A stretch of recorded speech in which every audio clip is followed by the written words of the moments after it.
everybody, and welcome to my channel. Today I'm gonna be a little bit odd because I am filming this and I'm not feeling very great. I'm feeling under the weather and I think it's just allergies. The weather is changing so rapidly where I live, and pretty much everywhere on the East Coast at least, that I just feel terrible. I feel so bad. It's not COVID, it's definitely not the flu. It's either like a 48-hour bug, just allergies draining, or possibly a cold. I haven't gotten a cold since before COVID, so that'd be really interesting if I got a cold, because I don't know if I know what that's like anymore. So it's weird because I really haven't been sick in quite a while. I did have a very mild case of COVID last year and that was awful, but it's been a while since I've felt like this. So we're gonna try to get through this, but my voice is pretty strained, so I'm gonna be careful not to overdo it. I have my giant water bottle over here so I can take breaks and kind of make sure I don't do too much. But I have like 4 or 5 videos to film literally this morning. I was waiting for this morning and now I'm like, oh, you idiot. You should have done this 2 days ago when I was feeling perfectly fine. So anyway, without further ado, we're just gonna get right into this. This video is the words are gonna be even harder today. Nope. It goes along with the other video, the one these books are overhyped to me. This is the opposite. They are hyped, but I'm living for the hype. I am here for it. I am on the hype train. We are rolling along all together, and there's quite a lot. There's quite a lot. I'm not gonna go deep into these. It's just I really enjoy these for one reason or another, and I kind of just want to brag about how much I love them. First up is an author that I feel like I'm pretty much obsessed with. I feel like she's got to go in the category of one of my favorite authors, and that's Stephanie Garber. I absolutely love the Caraval series and the Once Upon a Broken Heart series. I thought they were so good. I'm actually in the smaller camp that thinks that Caraval was the better series than Once Upon a Broken Heart. Every book in the Caraval series I gave a 5-star, while in the Once Upon a Broken Heart series, I think I gave the first one a 4.25, the second one a 4.25 or 4.5 in the second one, and then the third one was a soft 5. So I'm excited for her to just continue in this world. That's kind of my hope, because it does seem like there will be another series coming out in this world, or at least a standalone based on some of the like surprise endings. So I am quite excited to see if she will announce that anytime soon. And one that I literally just read, The Woman in Me by Britney Spears. I'm trying to get everybody to read this. It was so good. I feel like I have never read a memoir as interesting or as powerful or as just kind of in your face. And I've read a couple, but this one just felt so raw and emotional, and just like everything had been building for years and years and years, and she finally was like, here is everything that you guys wanted to know. This is my side of everything that happened, and it was so phenomenally done. I know there's most likely a ghostwriter that wrote it, but her just like telling the ghostwriter exactly what to like put down. Amazing what Britney Spears chose to let us like get a glimpse of in her life, because there's definitely some things that she left out. Next we have one that I read earlier this year, and it was so good, and I'm so glad I waited. I also just got approved for a NetGalley sampler of the second book, which is exciting and also kind of sad because I wish I had the whole book. But I got like 250 pages, I think, of the probably 500 plus page book. But the first book in the series that I'm talking about is Empire of the Vampire by J. Kristoff. I did not think I was gonna love this as much as I did. I did give it a 4.75, but it lives rent-free in my mind. Like, oh my gosh, the stuff that happened in that book, and I haven't violently cried that much in a while. Like, I definitely cried during the Britney Spears book. I've cried during plenty of other books. Like, I feel like I always cry at the end of fantasy books just because there's something sad that always has to happen. But Empire of the Vampire made me uncontrollably ugly cry, and I loved it, and I never love it. I would love to get through books and never cry. I'm not a crier. My best friend Marissa, she loves when she cries during books. I hate it. I'm not a fan of it. So I could go my whole life without crying and be happy. But I loved that Empire of the Vampire made me cry. What they did with it, oh my gosh, the emotional impact of the story. And you knew it was coming, and it somehow wasn't surprising and blindsiding at the same time. And it was devastating. I mean, absolutely devastating. So that book, I am totally on the hype train of that one. I definitely need to read more J. Kristoff because the only other Kristoff that I've read is the Illuminae Files, which was with Amy Kaufman. So differing of writing styles, and it definitely is very, very different because the Illuminae series is young adult, even though those books still made me cry too, but it definitely is a different type of writing style. Next up, I feel like this would not be complete if I did not talk about Fourth Wing and Iron Flame. We're not going to talk about that much. I have a whole spoiler-free / spoilers at the end vlog for reading Iron Flame and Fourth Wing, but they're two separate videos because I read Fourth Wing earlier this year. I read Iron Flame just like a couple weeks ago, I think, when it came out. I pretty much read the whole thing when it came out. Yeah, I'm just obsessed with them. I get it. And I'm not a romantic fantasy, romance fan, what is it? Whatever it is, romantasy reader. I'm really not. I definitely like my fantasy more than my romance, but I do expect a good romance in my fantasy, but I want more plot than romance generally. But I also don't like high fantasy. I have a very specific box that I live in when it comes to fantasy books. And I feel like that's why I tend to jive better with young adult fantasy, because it's pretty much exactly what I want. It's always got like a pretty good romance, but the plot is pretty heavy and there's politics and drama, etc. So I feel like that's why I generally like young adult. But Fourth Wing and Iron Flame, oh, it was so good. It was so good. I feel like I really know the characters. I love the friendships in them. The dragons are so cool. I feel like that's what makes Fourth Wing and Iron Flame stand out, is the dragons are like an integral part of the story. And I feel like other dragon stories that I've read before, because like Aragon, which I do plan to do a reread of, I'm pretty nervous about that, has like, dragons are a really important part of it. And I feel like I haven't read a book since where the dragons are like so important and enmeshed in the story. And this is definitely the case with this one. Like, the two dragons are main characters.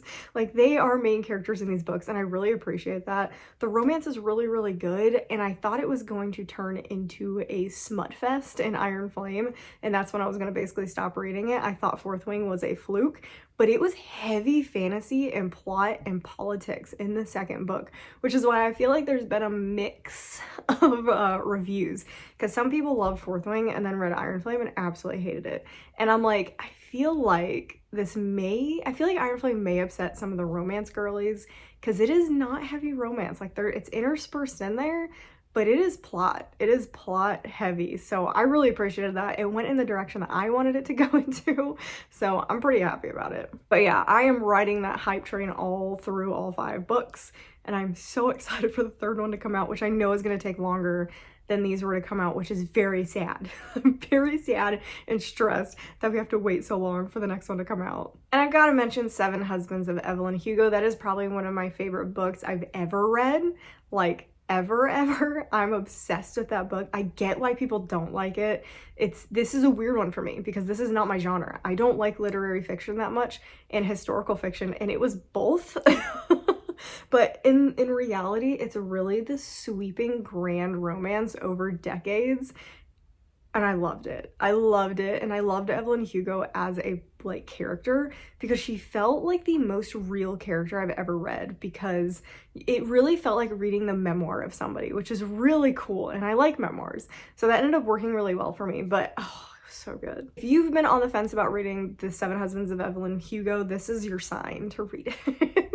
And even if you don't end up liking it, I feel like The Seven Husbands of Evelyn Hugo is going to become one of those books that I wouldn't call it like a classic, maybe, but I feel like a lot of it's gonna be one of those books that everybody's read. That's what it is. That's what it's trending to. I've yet to meet somebody who hasn't read it. They may have hated it, but they've tried reading it at least. So that's pretty cool. Another big hype train, Ninth House and Hellbent. This one is interesting. This one is really, really interesting because I noticed an interesting trend as Hellbent got announced, because this is one that there was a huge break between book 1 and book 2, and a lot of people didn't think there would be a book 2. It was just going to leave off on a huge cliffhanger. And a lot of people did not like Ninth House when it came out. I got it when it came out. I put it off because all I heard were bad reviews. That's the weird thing about this hype, is it did not come until like 2 or 3 years after the release of Ninth House. People were not excited about it until that Hellbent second book was released, and then more people started reading it, and that's when the hype train really got started. It was very surprising because I felt like I was alone when I read it when it first came out, and I loved it, and no one else did, and I was like, I don't understand, like, this is such a good book. And people thought it was really slow, which I did not understand. I thought it was like breakneck speed things happening. So I was really happy when people started really liking the book, and a lot of people reread it and like ended up liking it the second reread. So I was very happy that this ended up with a hype train, because I was very worried that not enough people liked it to get another book. But yeah, we got Hellbent, and supposedly a third one's coming out, but who knows when the third one's coming out? I don't know. And it was supposed to be like a long series. Like originally it was slated to be like a huge series, and it seems like that got changed to just 3 books, which I'm very upset about. At the same time, I'm kind of happy because I don't want it to be an Outlander situation where I'm 70, 80 years old waiting for the 10th book to come out. So I really don't want that to be a thing. So maybe it is better that there's just 3 books. And I think it can wrap up pretty well in 3 books. So I gave Ninth House 5 stars. I gave Hellbent a soft 5-star. I really love both of them. And I reread both of them. That is a huge thing. I never reread books, and I have reread both of them, so that's really exciting. And my husband read them, and he likes them. Next on this list is Holly Black. This is a mix of books and authors. Holly Black is one of my favorite authors. I love her books. I don't think I've given a single one below 3 stars, and yes, that includes Book of Night, okay? I gave Book of Night 3 stars because I loved the ending and the direction that it was going. So I didn't love the book as a whole, but I love the idea of where it's going. So I think I gave it like a 2.5 into a 3 if there's going to be a second book. And because there is going to be a second book, I am considering it a 3-star. I do want to reread that one because I think that one actually could be better upon a reread. So I'm excited to reread that one. But I have so many Holly Black books. I've read almost everything. So I have them up here: Ironside, Valiant, and Tithe. I loved all 3 of those. Those are really good. I think the middle one was a bit iffy for me, but the other 2 are great. I read The Darkest Part of the Forest, I think. Is that what it's called? Something like that. That one I give 5-star. I love that one. That one was so good. Cruel Prince series, I really loved it except for that 3rd book. And then I think I gave The Stolen Heir 3.5, 4 stars. So again, everything is basically over 3 stars. And I always enjoy my time reading her books. The only one that I have not read is The Coldest Girl in Cold Town. That is the only one I haven't read. It's different than her other books because generally her other books are fae kind of things going on. And I believe this one's a vampire. So I just haven't gotten to that one. I have 2 copies of it. I have the fancy edition, and the only reason I got the fancy edition is because I don't like the original cover. So I'm pretty excited to read that one. I really should do that one for the end of the year, but I just don't have time. I have so many other things that I have to read. The Housemaid, and now I can say The Housemaid's Secret because I just read it because I may have swerved and decided that I'm kind of doing a mix of thriller mystery for Goodreads. I'm gonna read as many thriller mysteries as I can, as well as many young adult fantasies as I can, because I can't read. The fantasy is so hard to get through. It's taking me forever while I'm whipping through mystery thriller ones. So I've already read The Handmaid's Secret and The Coworker by Frida McFadden, but I did not like The Coworker. I gave it a 1 star because originally on this list I was going to say Frida McFadden instead of just those 2 books, but because I didn't like The Coworker, I was like, oh, I may have to read some of her other things to see if I actually like her as a favorite or it's just this series. So yeah, read The Housemaid last year. I read The Housemaid's Secret just like 2 weeks ago. Phenomenal. So good. I think I gave The Housemaid 4 stars, and I just gave The Housemaid's Secret 5 stars. I loved it. And I had heard bad things about it, so I hadn't read the Housemaid's Secret, and I loved it. I thought it was so good. It was so interesting. I gasped in both of those books. I feel like I was less surprised in the first book, but this second book, there was 2 or 3 things that I was like, oh my god. And that is what I look for in thriller mystery books. I don't look for like the best, most amazing plot. I look for, can I be absolutely shocked that I'm just sitting there like, what's happening? But be able to actually solve it. That is the key. I don't like books, mystery thriller books that come out of nowhere and they're like, oh, surprise. No, I want it to like be able to look back and be like, oh my gosh, I could have, like, this is what was going on the whole time. above it. And it was perfect. I love The Housemaid's Secret. So yeah, definitely on the hype train for The Housemaid and The Housemaid's Secret. Sarah J. Maas books. I mean, I have not read Crescent City, so I can't include that, but I've read all of ACOTAR, I've read all of Throne of Glass, and every single book in that series and ACOTAR has gotten a 5-star. Like, they're so good. There's not much else to say about that. Oh man, the sun just came out and it's really messing with my lighting, so just let it adjust for a second. But yeah, there's really not much else I can say about that. We all pretty much know what those book series are about. I do think I prefer Throne of Glass better, just because it is more fantasy in my opinion than the ACOTAR series, especially like the current ACOTAR, like what is it, A Court of Silver Flames.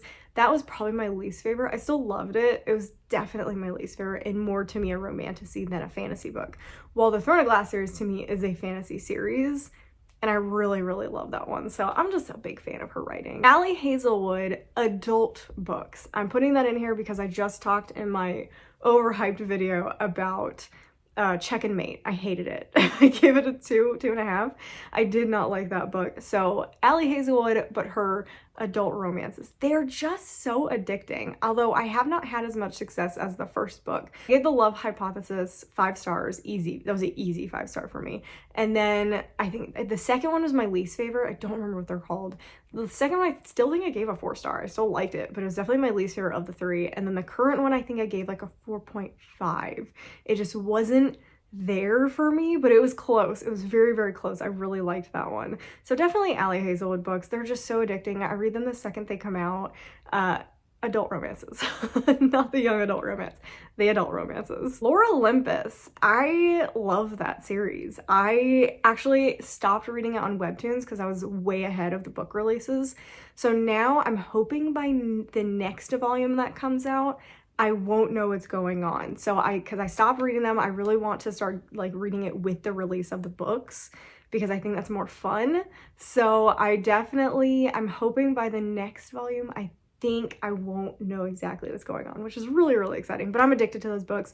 Hades and Persephone retelling, but in like the most emotional, interesting, and fun way. Like it's comedy, romance, tearjerker things going on, a drama. There's so much going on, and I love the art style, and they're just, I love the books. The books are just very satisfying to just hold in general. Going along with graphic novel, we have Heartstopper. Again, not one I really have to explain. I love the TV series as well. I do like the books better. Well, okay. I like the relationship between Charlie and Nick in the books better. It's generally the same, but I like it in the books better, but I like the side character story in the TV show better. I think they show the side characters much better and more in the TV show than they do in the book. So I really, really like that, and I think it's a good mix between the TV show and the books, but it's just the cutest. It's the cutest, and apparently I think there's gonna be 6 volumes now. Originally, I think the 5th one is coming out in December, and I thought that was supposed to be the last one, but now it sounds like we're getting a 6th volume, which I'm excited about. She can continue going on for a while. Again, don't want it to be an Outlander, well, it's not an Outlander situation because she's coming out with them every year. Well, we might have had a break. We had a break last year, maybe. I don't remember when Heartstopper Volume 4 came out. But I don't want to be 70 and volumes still coming out. I do want the series to come to an end, but I would be okay with a couple more volumes because I'm going to be very sad once it does end. Oh man, the Cassandra Clare Shadowhunter series. I have not read as many as other people. I also read it in apparently the wrong order, even though I don't care. I would have hated to stop in the middle of the Mortal Instruments to then start the Infernal Devices, but I have read all of the Mortal Instruments and I have read the first 2 of the Infernal Devices. So I'm currently working on the 3rd one. They just take me a really long time to read because they're dense and sometimes I just lose interest, but overall I love the stories. I give most of them 5 stars. I have not enjoyed the Infernal Devices as much as the Mortal Instruments, but I'm still obsessed and I'm really excited. I buy all of them. I literally have all of them. like I went out and bought Chain of Gold, Chain of Iron, and Chain of Thorns in hardcover when they came out, and I am like 7 books away from reading them. I don't know what. I don't know what it is. I don't know why I'm so addicted to it. And I also bought her Sword Hunter book, which I have not read either. So I'm just a mess when it comes to Cassandra Clare. I don't know what it is. I also watched the movie. I didn't love the movie. I didn't hate it as much as other people. I loved the TV series. A lot of people, I've talked about this before on my channel, but I loved the Shadowhunter TV series like no one else did. I think it had like a weird cult following, but I loved it. I thought it was so good. I will go back and rewatch it if I'm bored and like kind of want to watch something like cozier.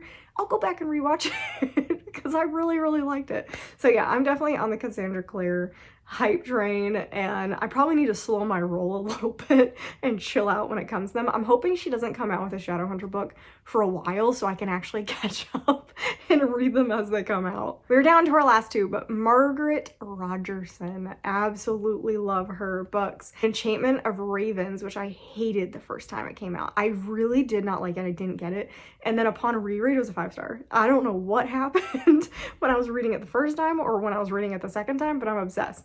And then I read Sorcery of Thorns, one of my favorite books. I need to do a reread because I was starting to read the mini book that came out, Manor House. I don't remember what it's called. I was starting to read that and I realized I couldn't remember like anything in Sorcery of Thorns. So I need to go back and read a Sorcery of Thorns so I can then read the little novella. And then Vespertine. Vespertine was my favorite of the three, shockingly, but also it's like my favorite and most disappointing because there should be another book. That's what's so upsetting, and it seems like it's just a standalone right now, but it definitely lends to the idea that there should be a whole 3-book series like after that book. So I'm really hoping that she'll kind of open the book back up and do a series for that one. And last but definitely not least on this list is Six of Crows. So good. So good. I feel bad. I am not as upset about the Six of Crows and Shadow and Bone series being canceled. I really liked season 1. I actually started season 2, but I was not a fan, and I really hope there's a chance of like HBO Max. See, I say HBO Max, but I guess it's just Max. I'm hoping Max or Amazon Prime or somebody who has the willpower and the money behind them to actually make a really, really good series. And I'd be totally fine if they hired the same cast. I loved the cast. My issue is Netflix. I was very upset when I heard that Netflix was picking it up because Netflix can do really, really good things, but they are known for canceling series. The only reason they haven't canceled Stranger Things is because it's bringing in the majority of their revenue, I feel like. But they are known for canceling really good series in the middle, not caring where it ends. So I kind of saw this coming because I've watched quite a few shows on Netflix that have been canceled. So I don't trust them. I was very upset when I found that out. But yeah, anyway, going back to why they're hyped. I mean, they're hyped for a great reason.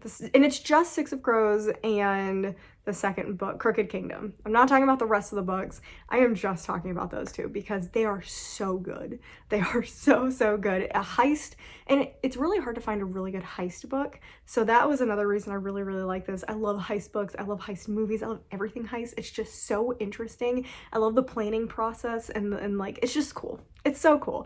And it was so well done, emotionally impactful. The characters are the best ones in the Grishaverse. Oh my gosh, that I am sad about I'm sad about Six of Crows getting canceled. Like, I really didn't care that much about Shadow and Bone. I wanted the Six of Crows side of things.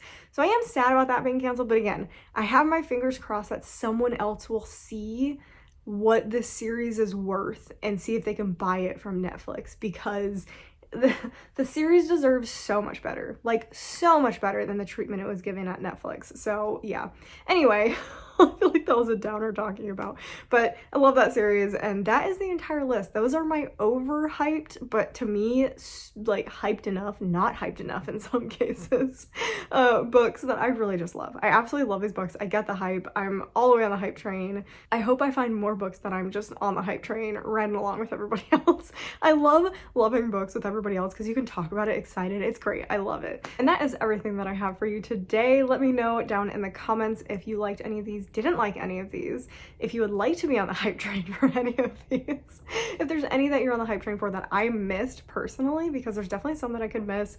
I definitely could do another version of these once I get more books that I can think of, but this was just like the ones like most out there to me. Like, these are the ones that were the most obvious.